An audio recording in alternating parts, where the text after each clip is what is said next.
चलो। आंतरिक ऊर्जा देखेंगे अब।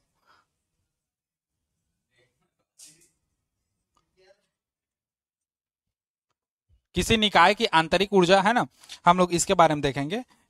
इंटरनल एनर्जी ऑफ गैस का हम लोग का है ना।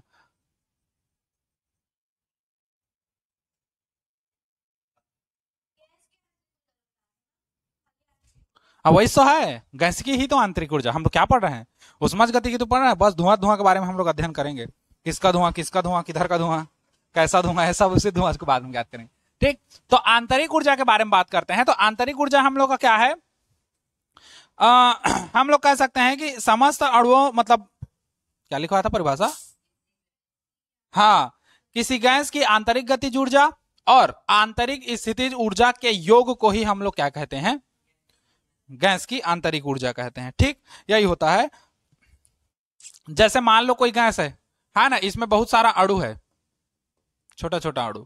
इन समस्त अणुओं की जो गतिज ऊर्जा है उसको हम लोग आंतरिक गति ऊर्जा कहेंगे। गैस में छोटे छोटे अणु है, इन अणुओं की समस्त गतिज ऊर्जा को हम लोग क्या कहेंगे, आंतरिक गतिज ऊर्जा कहेंगे। और इन अणुओं के बीच में जो हम लोग कहे लगेगा स्थिति के कारण जो ऊर्जा निहित होगा उसको क्या कहेंगे, स्थिति ऊर्जा। मतलब गैस के अणुओं की स्थिति ऊर्जा को हम लोग क्या कहेंगे, आंतरिक स्थिति ऊर्जा कहेंगे। कहोगे ना। हाँ, तो गैस की आंतरिक गतिज ऊर्जा व गैस की क्या, आंतरिक स्थितिज ऊर्जा, इन दोनों के योग को ही हम लोग क्या कहते हैं, गैस की आंतरिक ऊर्जा कहते हैं। ठीक, गैस की क्या कहेंगे, इसको आंतरिक ऊर्जा कहेंगे। अच्छा, आंतरिक ऊर्जा का सूत्र होता है हम लोग का, आंतरिक ऊर्जा को अगर कैपिटल यू से दिखाते हो तो स्थितिज ऊर्जा मतलब कितना करोगे,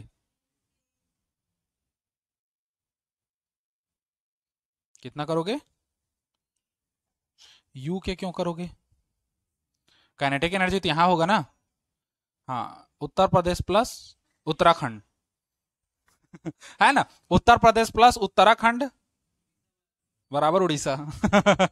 है ना, ऐसा समझो।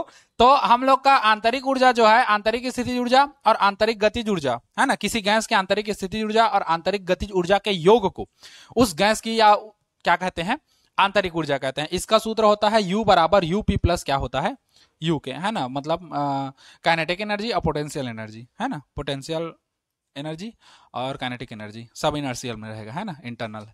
तो ये होता है हम लोग का क्या, आंतरिक स्थिति ऊर्जा और आंतरिक गति ऊर्जा के योग को हम लोग क्या कहते हैं, हाँ, आंतरिक ऊर्जा कहते हैं। ठीक। अब देखो इसी में एक कंडीशन, हाँ नोट पॉइंट में बताता हूं ना बहुत सारा। जैसे नोट पॉइंट में हम लोग देख लेते हैं पहला, यहीं पर दिखा दूं नोट पॉइंट में। अगर हम लोग बात करें आदर्श गैस के लिए, तो आदर्श गैस में दो अणुओं के बीच कोई सा भी हम लोग का आकर्षण बल कार्य नहीं करता। तो उस कंडीशन में हम लोग का जो स्थिति ऊर्जा है वो क्या होगा, जीरो होगा। उस समय स्थिति ऊर्जा हम लोग का कोई भी काम नहीं करेगा, शून्य होगा। तो उस कंडीशन में यहां से u बराबर कितना हो जाएगा, यू के, ये के है ना, अच्छा के है ना, हाँ, u बराबर कितना हो जाएगा, यू के हो जाएगा। मतलब आदर्श गैस के लिए, आदर्श गैस में उपस्थित अणुओं की आंतरिक गतिज ऊर्जा को ही हम लोग क्या कहते हैं, उसकी आंतरिक ऊर्जा कहते हैं, आदर्श गैस के लिए, है ना। बाकी नॉर्मल गैस के लिए हम लोग का यही रहेगा, स्थितिज ऊर्जा और गतिज ऊर्जा के योग को हम लोग क्या कहते हैं, आंतरिक ऊर्जा कहते हैं। ठीक। तो हम लोग अगर कहें तो आदर्श गैस की जो आंतरिक ऊर्जा है पूर्णतः उसकी गतिज ऊर्जा के क्या होती है, आंतरिक गति ऊर्जा के बराबर होती है। ठीक, ये हो गया। उसके बाद हम लोग और क्या क्या था, और मैं लिखवाया था,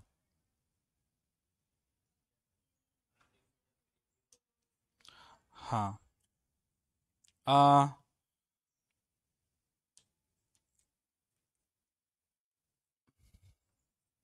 नोट पॉइंट पहला हो गया, यहां पर लिखवा रहा हूं। देखो हमेशा याद रखना, गैस की आंतरिक ऊर्जा अधिक होगी, उससे क्रम द्रव की होती है, और उससे कम किसका होता है, ठोस का होता है। ठीक, गैसों की आंतरिक ऊर्जा क्या होती है, उल्टा लिखवा दिया क्या, ठोस का ज्यादा होगा मेरे ख्याल से, सेकंड रुको,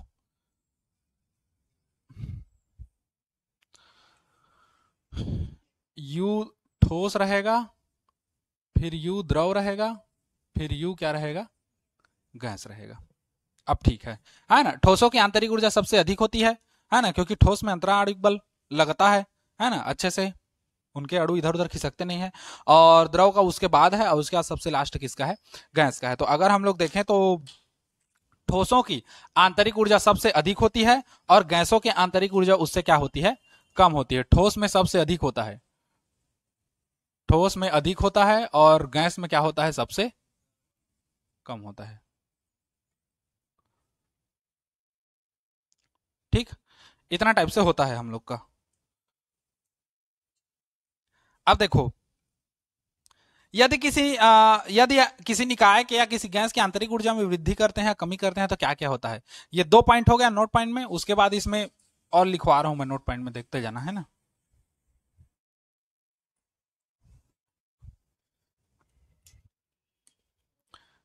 तीसरा, यदि आंतरिक ऊर्जा में वृद्धि हो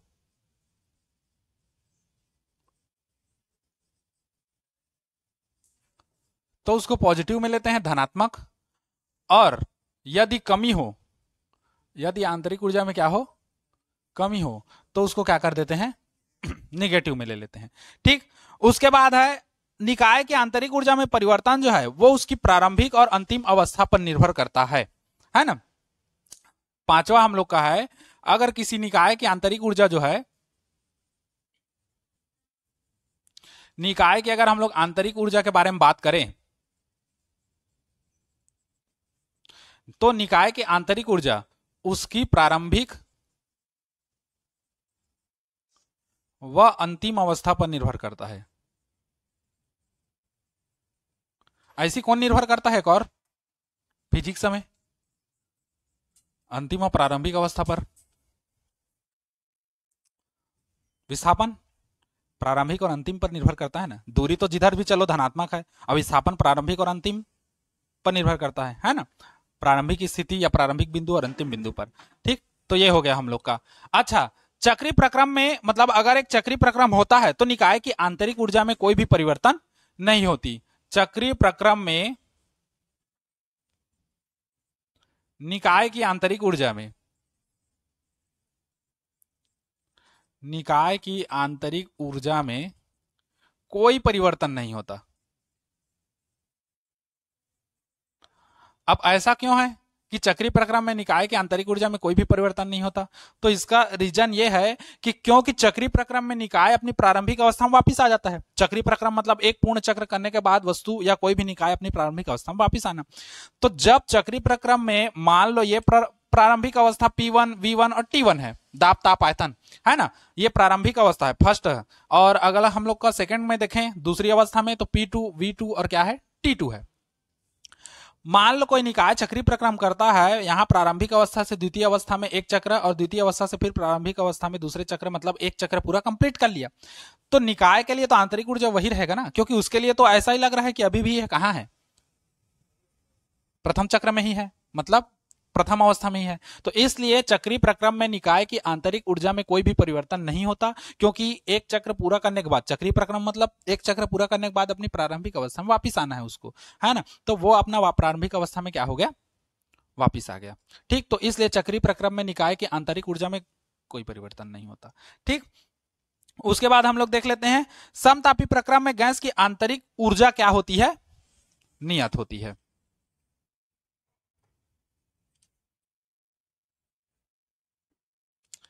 याद रखना, समतापी प्रक्रम में गैस की आंतरिक ऊर्जा क्या होती है, नियत होती है। गैस की आंतरिक ऊर्जा में कोई भी प्रभाव नहीं पड़ता, है ना। समतापी प्रक्रम में गैस की आंतरिक ऊर्जा नियत होती है। अच्छा, आठवां देख लो, ताप बढ़ाने पर आदर्श गैस की आंतरिक ऊर्जा क्या होती है, बढ़ती है ना। आठवां याद रखना, अगर ताप बढ़ा दिया जाए, ताप बढ़ाने पर आदर्श गैस की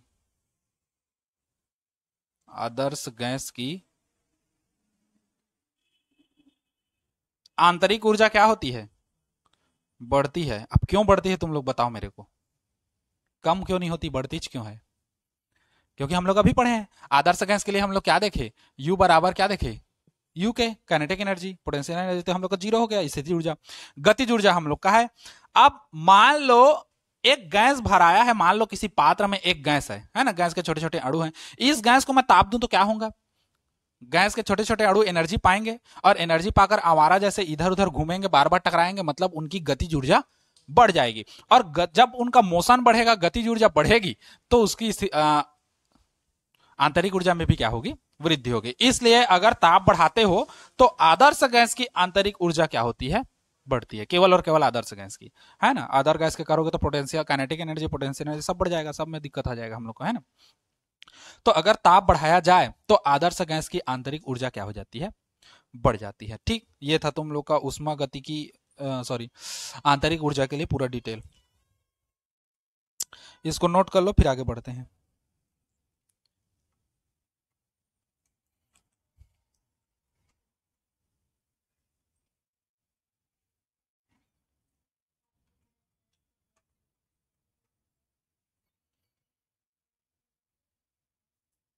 आ?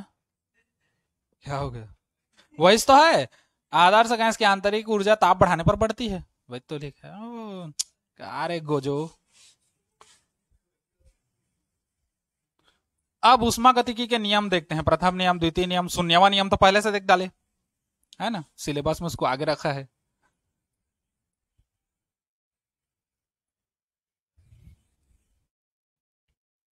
प्रथम नहीं प्रथम, प्रथम नहीं प्रथम, प्रथम प्रथम। अब देखो उष्मागतिकी के प्रथम नियम, उष्मागतिकी के नियम, जिसमें हम लोग देखेंगे प्रथम नियम।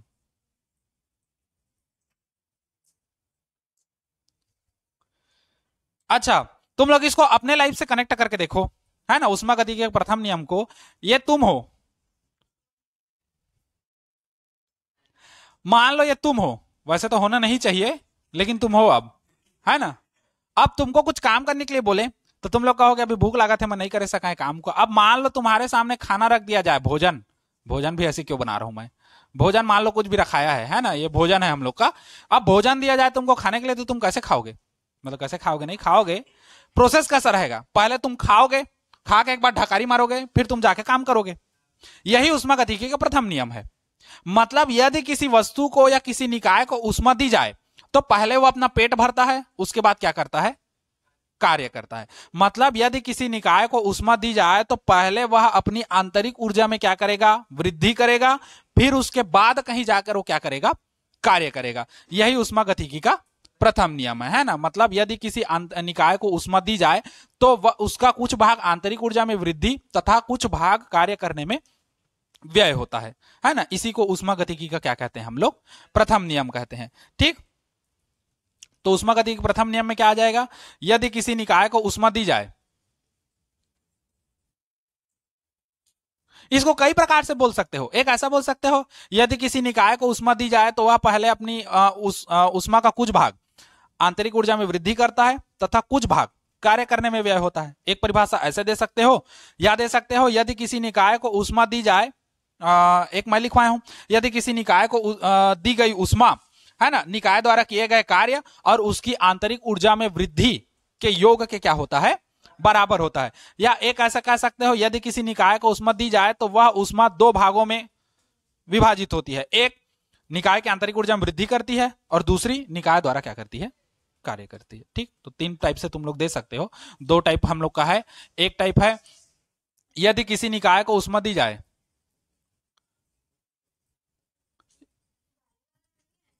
आएंगे ना, यदि किसी निकाय को उष्मा दी जाए तो उष्मा का कुछ भाग क्या करेगा, उष्मा का कुछ भाग आंतरिक ऊर्जा में वृद्धि करता है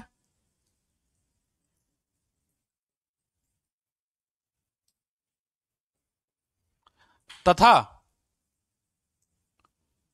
कुछ भाग निकाय द्वारा क्या करता है,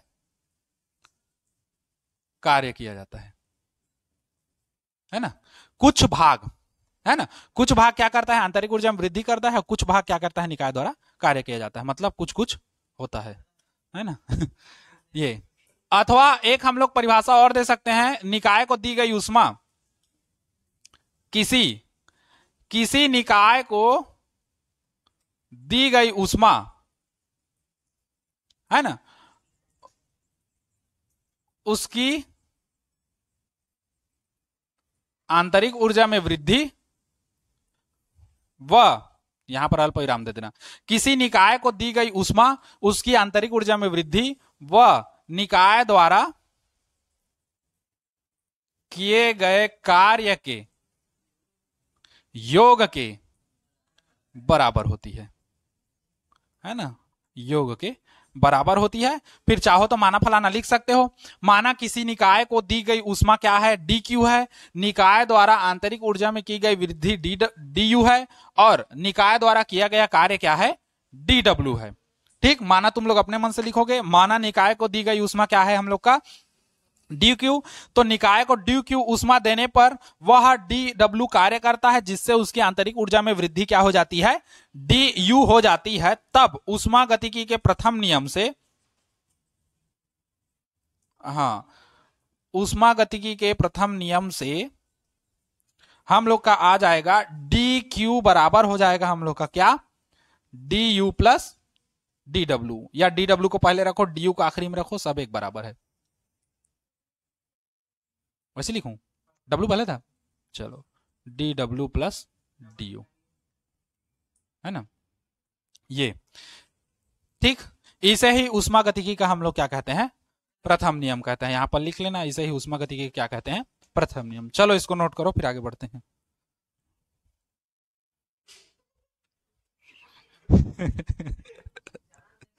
चलो अब इसी में हम लोग चिन्हों की परिपाटी देखते हैं, है ना, चिन्ह कैसा कैसा लेना है उसके बारे में।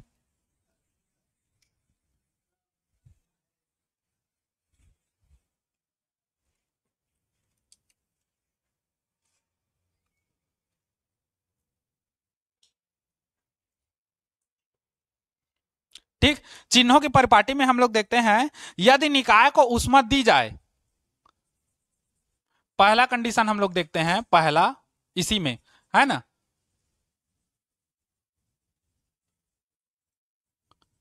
यदि निकाय को ऊष्मा दी जाए, तो अगर निकाय को हम लोग ऊष्मा दे रहे हैं तो यू ऊष्मा दे रहे हैं तो क्यू का मान कैसा होगा, पॉजिटिव, क्योंकि हम लोग दे रहे हैं, है ना। इसको अच्छा, मैं सूत्र भी क्या लिखवाया था, सब अच्छा डी में करवाया था ना। देखो उसको ऐसे भी लिख सकते हो, ये डी क्यू बराबर कितना था, D W plus D you था, है ना। इसको हम लोग डेल क्यू बराबर हम लोग डब्ल्यू प्लस डेल यू ऐसे भी कर सकते हैं, है ना, ऐसे भी लिख सकते हो तुम लोग, ये परिवर्तन के रूप में, ये तो अवकलन के रूप में है हम लोग का, परिवर्तन के रूप में ऐसे भी लिख सकते हो। ठीक, तो इसको तो खैर छोड़ दो अभी फिलहाल, मैं बताया हूं खाली इसी।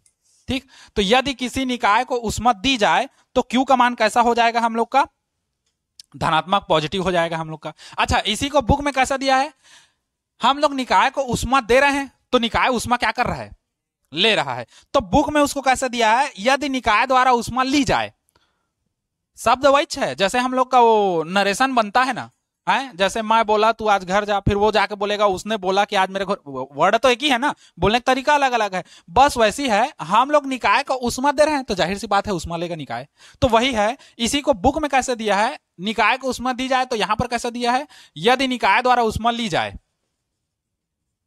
दोनों का रीजन वही है, यदि निकाय द्वारा ऊष्मा ली जाए तो भी हम लोग का क्या होगा, पॉजिटिव होगा, धनात्मक। अब देखो, निकाय ऊष्मा लिया तो ऊष्मा लिया तो कुछ ना कुछ क्या करेगा, वो कार्य करेगा, तब जो किया गया कार्य होगा W, वो भी कैसा होगा, धनात्मक, और धनात्मक होगा और कार्य करेगा तो आंतरिक ऊर्जा में क्या होगा, आंतरिक ऊर्जा में वृद्धि, डी बराबर कितना हो जाएगा, ये भी क्या हो जाएगा, सबको डी करो, पॉजिटिव, क्योंकि हम लोग पढ़े हैं निकाय को ऊष्मा दोगे तो पहले अपना पेट भरेगा, आंतरिक ऊर्जा में क्या करेगा, वृद्धि करेगा, उसके बाद वो कहीं जाकर के क्या करेगा, कार्य करेगा, मतलब सब हम लोग का इस कंडीशन में क्या होगा, धनात्मक होगा, पॉजिटिव। और यही अगर इसी का सेकंड स्टेप देखें, यदि निकाय को से ऊष्मा ली जाए, है ना, यदि निकाय से ऊष्मा ली जाए, मतलब निकाय द्वारा ऊष्मा क्या की जाए, ली जाए, नहीं दी जाए।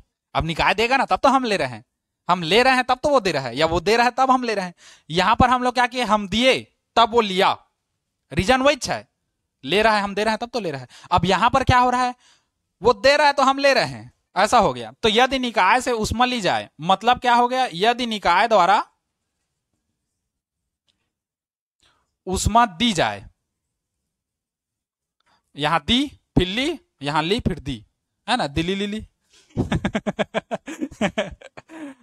तो यदि निकाय से ऊष्मा ली जाए तो हम लोग का कैसा होगा, निगेटिव। अब उससे तुम ऊष्मा ले रहे हो तो कोई मतलब का नहीं हुआ। और हम लोग पढ़े हैं निकाय से ऊष्मा लेने पर निकाय का ताप क्या हो जाता है, कम हो जाता है ना, घट जाता है। तब किया गया कार्य कैसा होगा, dw कैसा हो जाएगा, ऋणात्मक, सब माइनस में होगा।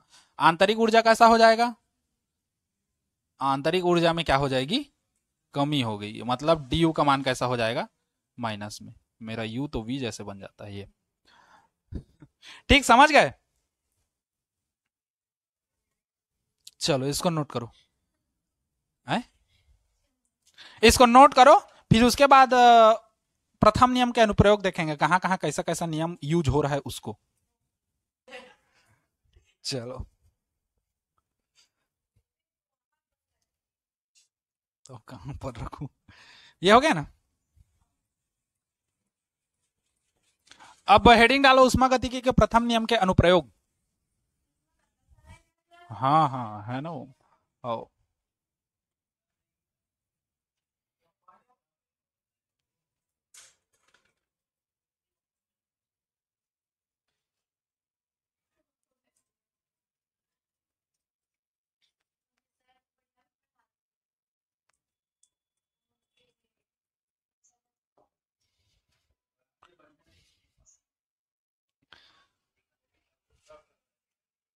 उसमें दोष दिखवा दूं क्या,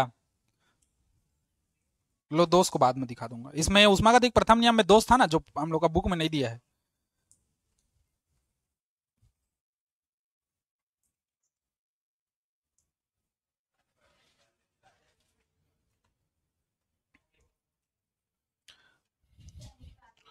हो गया। दोष को एक बार छोटा सा देख लो, मैं यहीं पर बता दे रहा हूं, लिखना मत तुम लोग, खाली समझ लो। इसके प्रथम नियम में दोष था, दो ठो दोष, जिसको तुम्हारा बुक में मेंशन नहीं किया है ना। दोष क्या क्या था, पहला दोष ये था, हम लोग के पास सूत्र है डी क्यू बराबर कितना है, D W plus D you है। यदि किसी निकाय को आंतरिक ऊर्जा दे दी जाती है, मान के चलो एक एग्जांपल, आंतरिक ऊर्जा कहता हूं, यदि किसी निकाय को उष्मा दे दी जाती है ना। अब मान के चलो अगर वो निकाय अपनी आंतरिक ऊर्जा में वृद्धि नहीं करता है, फॉर एग्जांपल अगर डी यू हम लोग का क्या होता है, नियत होता है, कांस्टेंट, निकाय की आंतरिक ऊर्जा में कोई वृद्धि नहीं होती, तो मतलब डी यू का मान कितना हो गया, शून्य, नियत है मतलब हटाओ इसको, है ना। तो डी क्यू बराबर कितना हो जाएगा, डी डब्ल्यू, ऐसा होना चाहिए ना। मतलब यदि किसी निकाय को किसी निकाय को उष्मा दी जाती है और निकाय की आंतरिक ऊर्जा में वृद्धि नहीं होती, तो उसको पूरी तरीके से उष्मा को किस में बदलना चाहिए, कार्य में बदलना चाहिए।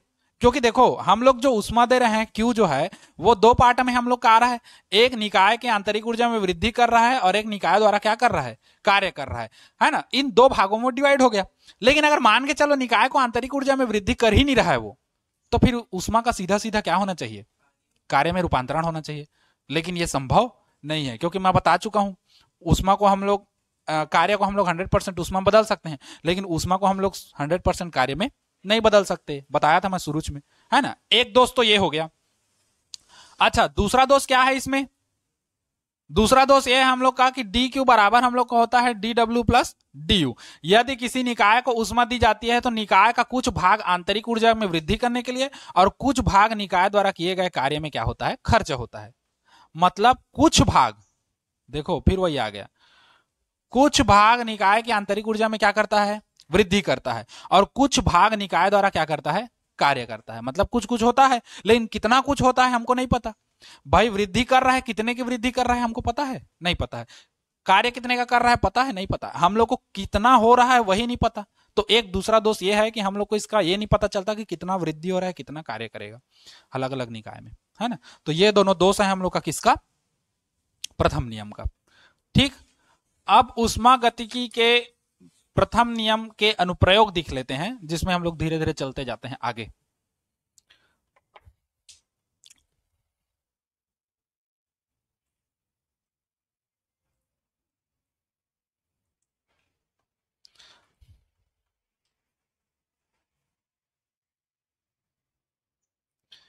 पहला देख लेते हैं हम लोग समतापी प्रक्रम। हाँ,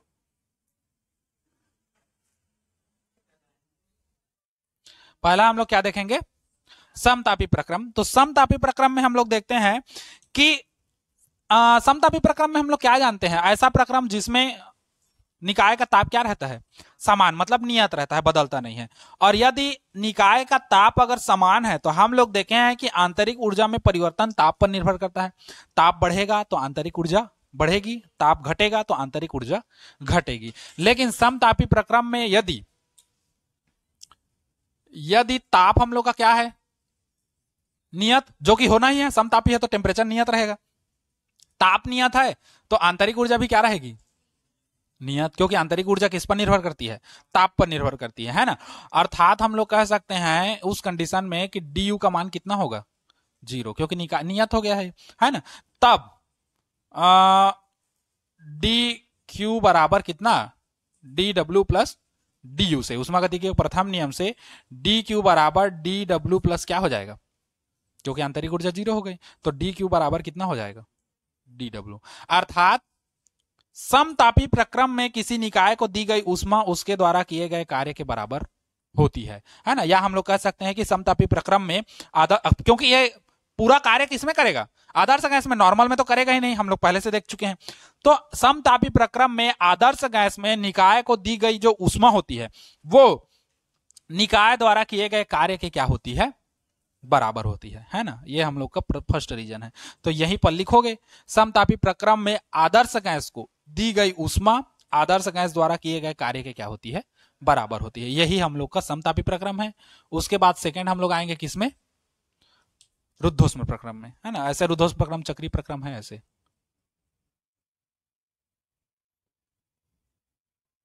तो यहां पर क्या लिखोगे, समतापी प्रक्रम में ऐसे करके लिखना, समतापी प्रक्रम में आदर्श गैस को दी गई ऊष्मा गैस द्वारा किए गए कार्य के बराबर होती है, गैस द्वारा किए गए कार्य के बराबर होती है।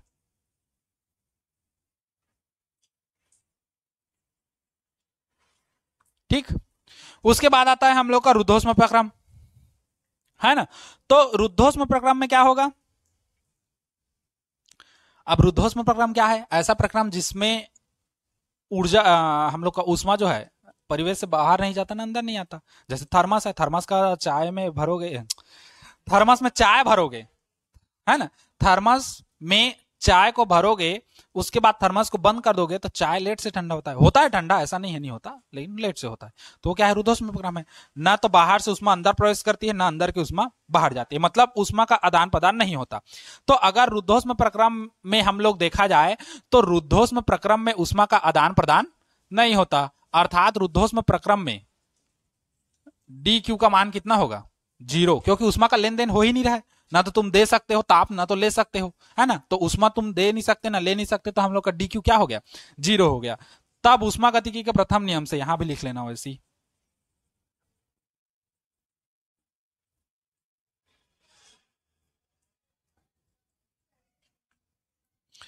तब उष्मा गतिकी के क्या होगा, तब उष्मा गतिकी के प्रथम नियम से हम लोग का हो जाएगा डी क्यू बराबर कितना होता है, D you plus D W होता है। यहां पर को 0 कर दो तो 0 बराबर डी यू प्लस क्या हो जाएगा, डी डब्ल्यू, है ना। डी यू को इधर लाओ तो माइनस, हाँ आगे पीछे लिख सकते हो, वही तो है, वो आगे पीछे लिख सकते हो, है ना। तो माइनस डी यू और प्लस क्या हो जाएगा, डी डब्ल्यू, या जमा के लिखोगे तो डी डब्ल्यू बराबर क्या हो जाएगा, माइनस डी यू। इससे क्या पता चला, रुद्धोष्म प्रक्रम में किसी गैस द्वारा अगर कार्य होता है तो उसकी आंतरिक ऊर्जा में क्या होगी, कमी होगी, है ना। ये माइनस हमको यही बताता है कमी को, है ना। तो इसका हम लोग क्या लिखेंगे, आ, रुद्धोष्म प्रक्रम में निकाय द्वारा किया गया कार्य उसकी आंतरिक ऊर्जा में कमी के क्या होती है, बराबर होती है। या कह सकते हो रुद्धोष्म प्रक्रम में यदि कोई निकाय कार्य करता है तो सीधी सी बात है उसकी आंतरिक ऊर्जा में क्या होगी, कमी होगी, है ना। तो इसको लिख सकते हैं कि रुद्धोष्म प्रक्रम में, चलो उतारते जाओ, रुद्धोष्म प्रक्रम में निकाय द्वारा किया गया कार्य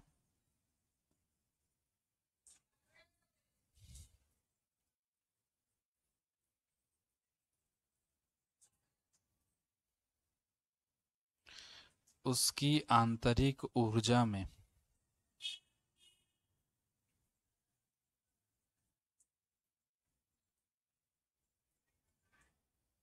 कमी के बराबर होती है। ठीक, ये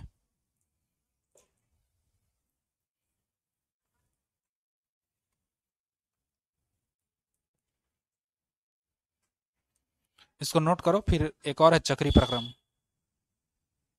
हाँ हाँ, चलो ये हो गया ना। इस क्या कहे, खाक लाड़ू है। तीसरा, उसके बाद देख लो समायतनिक, हेडिंग डालो समायतनिक प्रक्रम।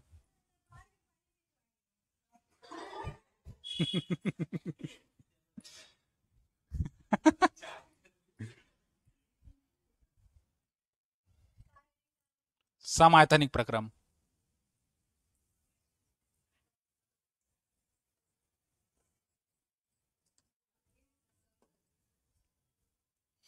समायतनिक प्रक्रम क्या है, ऐसा प्रक्रम जिसमें आयतन नियत हो, है ना, और दाब और ताप में हम लोग जो भी हम लोग देखते हैं बटेर के, है ना। तो समायतनिक प्रक्रम, तो इसमें हम लोग को पता है समायतनिक प्रक्रम में आयतन क्या रहेगा, समान रहेगा, मतलब नियत रहेगा। नियत है मतलब ऐसे समझो, डीबी हम लोग का क्या है, नियत है, कुछ फर्क नहीं पड़ने वाला डीबी के मान में, है ना। नियत है इसलिए डीबी का मान 0। तब हम लोग कार्य के बारे में पढ़े हैं स्टार्टिंग में, डी डब्ल्यू बराबर क्या होता है, पी इंटू डीवी होता है, पढ़े हैं। तो अगर हम लोग डी डब्ल्यू बराबर पी इंटू डीवी की जगह हम 0 रखोगे ऐसे करके, तो डी डब्ल्यू का मान ऑटोमेटिकली कैसे हो जाएगा, मतलब ऑटोमेटिकली डी डब्ल्यू का मान कैसा हो जाएगा, 0। ऑटोमेटिकली, वो ऑटोमेटिकली बोल दिया था। डी डब्ल्यू बराबर कितना हो जाएगा, 0 हो जाएगा। और जब डी डब्ल्यू 0 हुआ तब ऊष्मागतिकी के प्रथम नियम से, मरा संग नहीं छोड़े, ऊष्मागतिकी के प्रथम नियम से हम लोग का क्या हो जाएगा, डी डब्ल्यू बराबर हो जाएगा, डी क्यू हो जाएगा जी, डी क्यू बराबर हो जाएगा D W plus D you, है डी यू ऐसे कहना। डी क्यू बराबर डी डब्ल्यू हम लोग का 0 प्लस क्या हो जाएगा, डी यू। तो डी क्यू बराबर कितना हो जाएगा, हाँ यू यू, चुप रहे।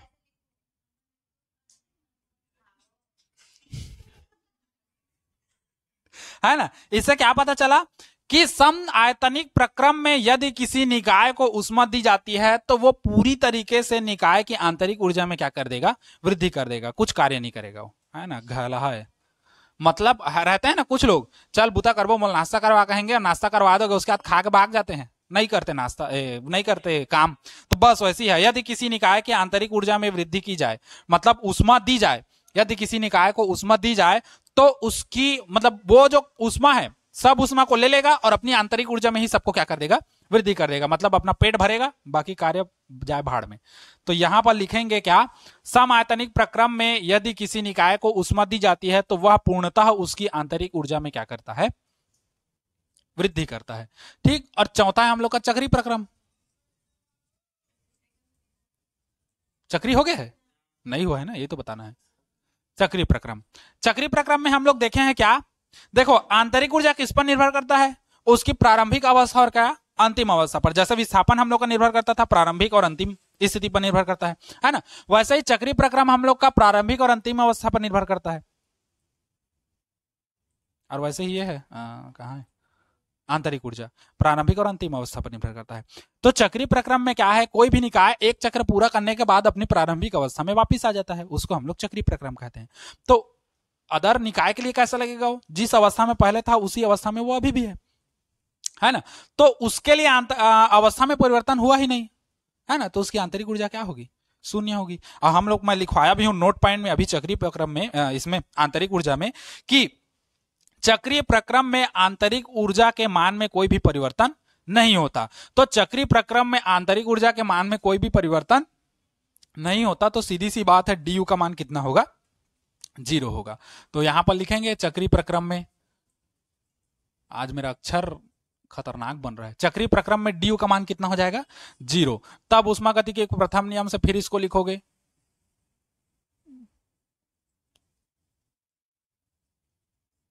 ऊष्मागतिकी के प्रथम नियम से डी यू बराबर, सॉरी, डी क्यू बराबर हो जाएगा D W plus D you, है ना। तो डी क्यू बराबर D W plus 0, D you का मान, तो डी क्यू बराबर कितना हो जाएगा?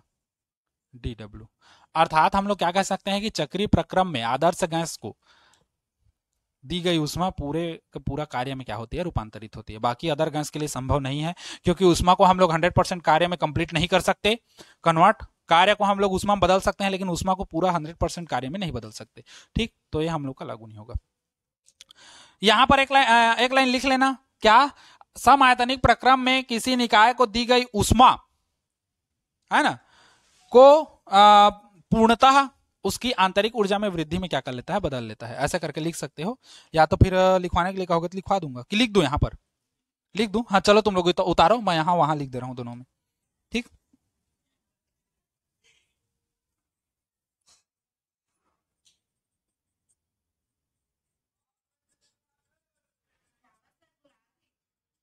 क्या कहते हैं? निकाय को दी गई समस्त ऊष्मा निकाय की आंतरिक ऊर्जा में वृद्धि के बराबर होती है। ठीक, उसके बाद इसका चक्री चक्री के लिए ले सकते हो, है ना। चक्री प्रक्रम में निकाय को दी गई ऊष्मा उसके द्वारा किए गए कार्य के बराबर होती है, लेकिन चक्रीय प्रक्रम में निकाय को दी गई ऊष्मा